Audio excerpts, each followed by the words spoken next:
అనంతపురం జిల్లా కుందుర్పి మండలం అపిలేపల్లి గ్రామంలో పెను ప్రమాదం త్రుటిలో తప్పింది.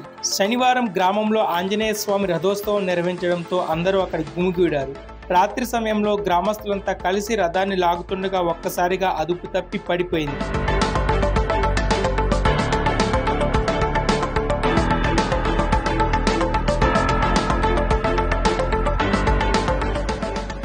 ఈ ఘటనలో ఎవరికీ ఎలాంటి ప్రమాదం జరగకపోవడంతో అందరూ ఊపిరి పీల్చుకున్నారు. 100 ఏళ్లు దాటిన రథంపై భారీగా పూలమాలలు వేయడంతో బరువెక్కి ఇరుసు మధ్యలో కట్ కావడంతో ప్రమాదం జరిగిందని గ్రామస్తులు చెబుతున్నారు. ఈ రథం ఒరుగుతుండటాన్ని గమనించిన భక్తులు అక్కడి నుంచి పరుగులు తీయడంతో పెను ప్రమాదం తప్పింది.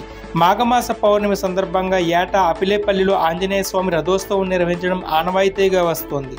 ఆంజనేయ స్వామి వారి దయ వల్లే తాము ప్రాణాలతో బయటపడ్డామని గ్రామస్తులు చెబుతున్నారు.